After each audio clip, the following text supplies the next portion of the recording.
देखिए, और पेपर में जितना रेखांकित आता है ना, इसलिए तो लिखा रहता है कि पद्यांश पर आधारित 3 प्रश्नों का उत्तर दीजिए और रेखांकित अंश की व्याख्या कीजिए। देखिए, पद्यांश का संदर्भ लिखना है, अंश की व्याख्या करनी है, रेखांकित अंश की। तो रेखांकित कितना है? 2 है। ठीक है, अगम अगोचर से क्या तात्पर्य है? यहाँ पर आया है शब्द अगम अगोचर, तो इससे क्या तात्पर्य है ये बताना है। तो हम लोग पूरी ये देखेंगे व्याख्या। ठीक, चलिए एक बार पहले हम लोग अपने ओन वर्ड्स में इसको समझ लेते हैं अपने शब्दों में, फिर हम लोग अभी व्याख्या देखेंगे कि कैसे आप लिखेंगे। चलिए देखिए बच्चों, अविगत गति कछु कहत नावे। अविगत का अर्थ जानते हैं क्या होता है? कहीं अविगत मिलेगा, कहीं अविगत मिलेगा, कंफ्यूज ना होइएगा। अविगत का अर्थ होता है बच्चों अज्ञात, जिसके विषय में कुछ ना पता हो। ठीक है, अज्ञात। तो अविगत मतलब अज्ञात। अज्ञात बोले तो निराकार ब्रह्म। मैं निराकार ब्रह्म क्या होता है? जिसका ना कोई रूप होता है, ना रंग होता है, ना आकार होता है, ना प्रकार होता है। यानी जिसका कोई रूप रंग आकार प्रकार नहीं होता है, उसे हम लोग क्या बोलते हैं? निराकार ब्रह्म या निर्गुण ब्रह्म। ठीक है, तो अविगत का अर्थ क्या हो जाएगा? अज्ञात। अज्ञात बोले तो निराकार ब्रह्म। और गति का अर्थ होता है बच्चों, गति का अर्थ क्या होता है? दशा। गति का अर्थ क्या होता है? दशा।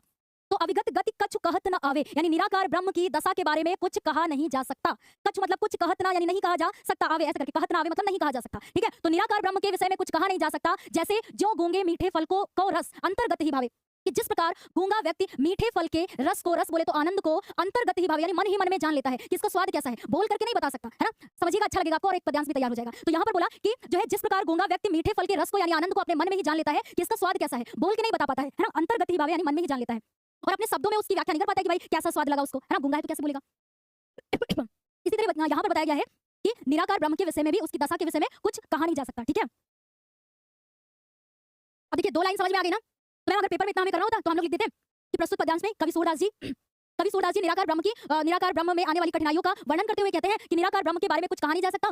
जिस प्रकार गूंगा व्यक्ति मीठे फल के आनंद को अपने मन में ही जान लेता है, अपने शब्दों में व्यक्त नहीं कर सकता, उसी तरीके से निराकार ब्रह्म की दशा के बारे में भी कुछ नहीं कहा जा सकता। लिख दिया आपने। ठीक, आगे क्या है कि परम स्वाद सबकी सो निरंतर अमित तोष उपजावे। और परम स्वाद यहाँ पर ध्यान में रखिएगा कि निराकार ब्रह्म की उपासना करने वाले सभी जन परम स्वाद को सु मतलब अच्छी तरीके से निरंतर लगातार प्राप्त करते हैं। अमित तोष उपजावे, अमित का अर्थ होता है बच्चों अत्यधिक, तोष का अर्थ होता है संतोष, उपजावे मतलब प्राप्त करते हैं। ठीक है, तो यहाँ पर है कि निराकार ब्रह्म की उपासना करने वाले सभी लोग परम स्वाद को प्राप्त करते हैं। ठीक है, लगातार प्राप्त करते हैं और अत्यधिक संतोष भी प्राप्त करते हैं। मन वाणी को अगम अगोचर, अगम का अर्थ होता है बच्चों जहां पहुंचना कठिन हो। ठीक है, अगोचर का अर्थ होता है इंद्रियों से परे। तो मन वाणी के मतलब मन और वाणी के बिना जो है क्या है कि निराकार ब्रह्म को प्राप्त करना भी क्या है? कठिन है। और कह सकते हैं कि क्यों? क्योंकि ये इंद्रियों से परे है। अगोचर का अर्थ क्या होता है? इंद्रियों से परे। जो जाने सो पावे, और जो इसे पाएगा वही इसे जानेगा। जो जाने सो पावे मतलब जो इसे पाएगा वही इसे जानेगा।